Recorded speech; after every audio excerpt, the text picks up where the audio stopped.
इस वक्त की बड़ी और अहम खबर आपको बता दें, यूपी से है, जहां पर एआईएमआईएम के चीफ असदुद्दीन ओवैसी ने वर्चुअल सभा कर अपने पार्टी के लिए वोट की अपील की। वहीं आपको बता दें, चुनाव आयोग ने कोरोना महामारी को देखते हुए पार्टी की रैलियों पर पूरी तरह से रोक लगा दी है। इसी वजह से पार्टियां वर्चुअल सभाएं कर रही हैं।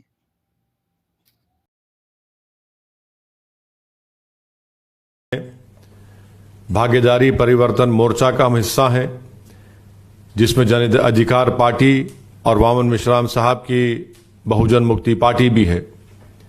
और हमने जनाब बाबू सिंह कुशवाहा साहब को इसका कन्वीनर बनाया और ये तय किया कि अगर उत्तर प्रदेश की जनता और आवाम इस भागीदारी परिवर्तन मोर्चा को अपनी दुआओं से, अपने वोट से, अपने आशीर्वाद से नवाजती है, तो इंशाअल्लाह ताला बाबू सिंह कुशवाहा साहब 2.5 साल के लिए पहले मुख्यमंत्री रहेंगे और माबाकी 2.5 साल के लिए एक दलित समाज का उम्मीदवार जो वामन मिश्राम साहब तय करेंगे वो होगा।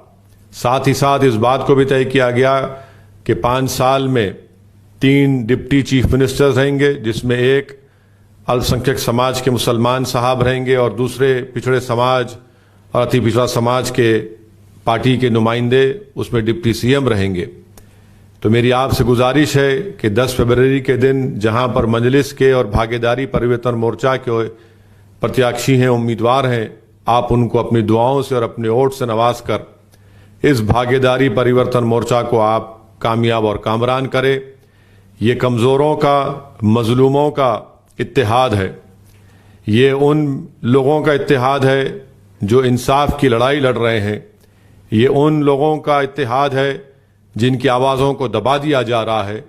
ये उन लोगों का इत्तेहाद है जिनके नौजवानों के दिलों में और उनके सोच और फिक्र में ख्वाब है और उनके दिलों में एक लावा पकड़ा है कि नाइंसाफ़ी के ख़िलाफ़ हमको मुत्तहिद होकर अपने हक़ को जमहूरी तरीक़े से मनवाना है। तो मेरी आप तमाम से गुजारिश है कि इस भागीदारी परिवर्तन मोर्चा को एक मौका दीजिए, आप अपने वोट से इनको कामयाब और कामरान करिए। मैं बदरौली के अवाम को बताना ज़रूरी समझता हूँ कि आपके पास बहुत से मसाइल हैं और अफसोस तो इस बात का है कि विधायक भी बीजेपी का और बदरौली में 2 बीजेपी के एमएलसी भी हैं, मगर वहाँ पर विकास के नाम पर कोई काम नहीं हुआ। अस्पताल नाम की कोई चीज़ नहीं। 100 बेड का अस्पताल ऐलान हुआ, सिर्फ 10 बेड बनाए गए और बदरौली की जनता ये कहती है कि माबाकी 90 बेड के पैसे नेता लोग खा गए। अब बीजेपी इसका जवाब दे। जो हेल्थ सेंटर है, आप जानते हैं कि बदरौली में अगर कुत्ता काटता है या बंदर काटता है तो उसकी भी दवा वहाँ पर नहीं मिलती है। और जब से कोविड शुरू हुआ है, गवर्नमेंट के बसेस बंद हो गए हैं और आपको एक बहुत बड़ा फाइनेंशियल और माशी बोझ उठाना पड़ रहा है। ऑटो में बैठ कर गरीब जाता है अलीगढ़ को तो एक रास्ता अलीगढ़ जाने के लिए उसको कम से कम 50 से 100 रुपये देना पड़ता है। मेरे अजीज दोस्तों और बुजुर्गों, बदरौली की गयूर जनता, आप ये भी जानते हैं, मैं जानता हूं कि आपके पास जो सबसे बड़ी तकलीफ है वो ये है कि शुगर मिल की है। वो शुगर मिल जिसके सामान को वहां के बीजेपी के नेताओं ने स्क्रैप में बेचकर पैसे खा लिए, जिस शुगर मिल के लिए आप बोल रहे थे कि नहीं खोली जाए, अब तक भी वो नई शुगर मिल का नहीं खोला गया है। बेरोजगारी एक बहुत बड़ा मसला है। बेरोजगारी के ताल्लुक से बीजेपी वाले कहते हैं, झूठ कहते हैं, काम की कमी किसी के लिए नहीं है। तो बताओ कहां काम है? आप बीजेपी ने खुद बीजेपी के मिनिस्टर ने उत्तर प्रदेश के विधानसभा में कहा था, खड़े होकर कहा था कि उत्तर प्रदेश के बेरोजगार अनएम्प्लॉयड रजिस्टर में 33 लाख युवा के नाम लिखे हुए हैं। मेरे अजीज दोस्तों और बुजुर्गों, मेरे गयूर नौजवान साथियों, आज आप जानते हैं, मेरी इस बात से मुत्तफिक होंगे कि उत्तर प्रदेश में जो ग्रेजुएट हैं 50% से ज्यादा आज बेरोजगार है, नौकरी की तलाश में है। जो टेक्निकल एजुकेशन की डिग्री जिनके पास है 45% उनको नौकरी की जरूरत है, उन युवाओं को। जो टेक्निकल डिप्लोमा और सर्टिफिकेट हैं 60% ऐसे हैं जिनको रोजगार की जरूरत है। बताइए बीजेपी के लोगों ने क्या किया? क्या युवाओं को नौकरी दी? कुछ नहीं किया। और सबसे अफसोसनाक बात यह है कि बदरौली जैसी विधानसभा को न इसको ब्लॉक और तहसील का दर्जा दिया गया, मगर बदरौली एक विधानसभा है। वाह बीजेपी वालों, तुमने बदरौली की जनता से वोट तो मांग रहे हो, मगर तुमने बदरौली को ना तहसील बनाया ना ब्लॉक बनाया। मेरी आप तमाम से दबन गुजारिश है कि 10 तारीख के दिन आप मजलिस के उम्मीदवार जनाब शाकिर अली साहब को अपने वोट देकर कामयाब करिए। पतंग के निशान पर बटन दबाइए। बीजेपी की डबल इंजन की सरकार, जो डबल इंजन नहीं है बल्कि ये बर्बादी का एक इंजन बन चुका है उत्तर प्रदेश के विकास के लिए, इन्होंने कुछ नहीं किया। आज आप देखते हैं कि हर पैमाने पर, हर गांव में, हर नुक्कड़ पर, हर रोड पर युवा परेशान है। युवा के पास काम नहीं है, कारखाने बंद हैं। हर चीज में आप देखते हैं कि महंगाई आसमानों को छू रही है। पेट्रोल, डीजल, सरसों का तेल, एक गरीब के लिए ये तमाम चीजें उसको मिलना, खरीदना बेहद मुश्किल हो चुका है। आमदनी गरीबों की कम हो चुकी है, तनख्वाहें वक्त पर नहीं मिल रही हैं, मगर बीजेपी के लोग, इनको इसकी फिक्र नहीं है। अफसोस तो यह है कि एक तरफ समाजवादी कहती है, आरएलडी का इत्तेहाद कहता है कि आप भाजपा को रोकने के लिए हमको वोट दीजिए, तो दूसरी तरफ बीजेपी कहती है कि मुगलों को हराने के लिए हमको वोट दीजिए। आज आप देखते हैं कि उत्तर प्रदेश में कैसे गरीबों को और मजलूमों को दबाया जा रहा है, कुचला जा रहा है। एक मंत्री का बेटा अपनी गाड़ी से 4 किसानों को रौंद कर उनका कत्ल कर देता है।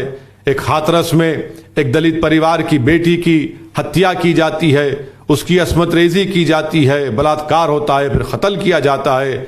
और योगी की सरकार उस पीड़ित परिवार के लोगों को उसके अंतिम संस्कार में शिरकत करने की भी इजाजत नहीं देती।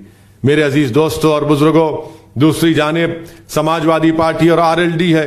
बताइए उन्होंने क्या किया? क्या बदरौली के नौजवान नहीं जानते कि दिसंबर 2016 में अलीगढ़ यूनिवर्सिटी के तालिब इल्मों ने, स्टूडेंट्स ने एहतजाज किया था नजीब के नहीं मिलने पर, नजीब के गायब होने पर। तो उस वक्त किसकी सरकार थी? अखिलेश की सरकार थी। उन नौजवान स्टूडेंट्स को खूब मारा और पीटा गया, उनके सर को फोड़ा गया, उनके हाथों को तोड़ा गया, कई नौजवान बच्चों का फ्रैक्चर आए एएमयू के, मगर अब तक आप देखते हैं कोई एक्शन नहीं लिया गया। वहीं पर समाजवादी और आरएलडी के लोग कहते हैं कि आंख बंद करके वोट दो। मैं आपसे अपील कर रहा हूं, आंख मत बंद करिए। मैं आपसे अपील कर रहा हूं कि पूरे होश हवास में रहकर आप अपने वोट का इस्तेमाल करिए। मजलिस हिस्सेदारी की लड़ाई लड़ रही है। मजलिस हिस्सा चाहती है राजनीति में। मजलिस हिस्सा चाहती है आपके लिए तालीम में, शिक्षा में, हर मैदान में, जिंदगी के हर मैदान में मजलिस ये चाहती है कि आपको आपका हिस्सा मिले। बहुत हो चुका ये कहना कि तुम सिर्फ दरी बिछाओ। अब ना कोई दरी बिछाएगा और ना कोई नारा लगाएगा कि मेरी जवानी तुम पर कुर्बान भैया। मैं उन नौजवानों से अपील कर रहा हूं कि अपनी जवानी को ऐसी पार्टी और ऐसे नेताओं पर कुर्बान मत करो जो तुमको हमेशा के लिए पिछले 40 साल से तुमको इस्तेसाल कर रहे हैं, आपको तबाही और बर्बादी के दहाने पर ला कर रख दिए। मैं उन लोगों से पूछना चाहता हूं जो मजलिस की मुखालिफत कर रहे हैं, बताइए मुस्लिम माइनॉरिटी के लिए, मुस्लिम अल्पसंख्यक समाज के लिए, समाजवादी हो या बीएसपी हो, बीजेपी ने क्या किया? आप खुद बताइए कि सिर्फ 5% गवर्नमेंट में नौकरियां मुस्लिम माइनॉरिटी के हैं। बताइए कितने मुस्लिम माइनॉरिटी के पास 2 एकड़ जमीन है? सिर्फ 1%, 1.70% के पास 2 एकड़ जमीन है। आपको जानकर तकलीफ होगी कि सबसे ज्यादा बेरोजगारी युवाओं में किस में है? तो मुस्लिम समाज में है। आपको जानकर तकलीफ होगी कि आज आप देखते हैं कि सिर्फ 3% मुस्लिम युवा ग्रेजुएट होते हैं।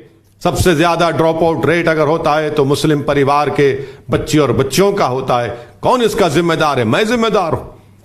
जो आंख बंद कर वोट डालने की बात करते हैं, जो नारे लगाते हैं कि हमारी जवानी तुम पर कुर्बान भैया, क्या तुमको नजर नहीं आता तुम्हारे घर में अंधेरा हो चुका है? क्या तुमको नजर नहीं आता कि तुम्हारे बच्चों के लिए स्कूल का इंतजाम नहीं है? क्या तुमको नजर नहीं आता कि तुम्हारे भाई और नौजवान बेटों की जवानी जेलों में सड़ रही है या उनको एनकाउंटर के नाम पर मारकर जख्मी कर दिया जाता है या हलाक कर दिया जाता है? हमारी लड़ाई हिस्सेदारी की लड़ाई है। हम जमहूरियत को, भारत के संविधान को मजबूत करना चाहते हैं। मेरी आपसे दरमंदाना अपील है कि आप मुत्तहिद हो जाइए और जनाब शाकिर अली साहब जो मजलिस के प्रत्याशी उम्मीदवार है उनको कामयाब और कामरान करिए। समाजवादी के नेता अखिलेश यादव हर अपने अल्पसंख्यक समाज के नेताओं को एक लॉलीपॉप देकर रवाना कर दे रहे हैं, टिकट भी काट रहे हैं और कह रहे हैं कि तुमको एमएलसी बना दिया जाएगा। क्या 500 लोगों को एमएलसी बनाएंगे? याद रखिए, आपने एक बहुत नुकसान उठाया है। ये कौन सी समाजवाद की पॉलिसी है बताइए आप टिकट काटते हैं और फिर आईपीएल का गेम शुरू हो जाता है। जिस तरह आईपीएल शुरू होने से पहले प्लेयरों को खरीदा जाता है, इसी तरह आज उत्तर प्रदेश की राजनीति में आईपीएल चल रहा है नेताओं का। कोई यहां से बीजेपी से निकलकर सपा में आ जाता है तो सेक्युलर हो जाता है। वो शख्स कैसे सेक्युलर होगा बताओ अखिलेश, जिसने मन से खड़े होकर कहा था कि कब्रिस्तान से महिलाओं की लाशों को निकालकर उनका रेप किया जाएगा। वो कैसे सेक्युलर हो सकता है जो प्रतापगढ़ में डीवाईएसपी के कत्ल में मुलविस था? वो कैसे सेक्युलर हो सकता है जो आरएसएस का यूनिफॉर्म पहनकर हसनपुर से कह रहा है कि मैं समाजवादी का उम्मीदवार हूं? बताइए आप, ये आईपीएल का एक क्रिकेट मैच शुरू होने से पहले जो खिलाड़ियों को उनका हर राज होता है, खरीदो फरोख्त होती है, आज इसी तरह से हमको ठगा जा रहा है। मेरी आपसे गुजारिश है कि 10 तारीख के दिन आप अपना एक कोट मजलिस के पतंग के निशान पर बटन दबाइए और इंशाअल्लाह ताला अगर इलेक्शन कमीशन इजाजत देता है जलसों की तो यकीनन इंशाअल्लाह ताला बदरअली को मैं आऊंगा, आपसे मुलाकात करूंगा। बहुत बहुत शुक्रिया। अस्सलाम वालेकुम व रहमतुल्लाहि व बरकातुहू।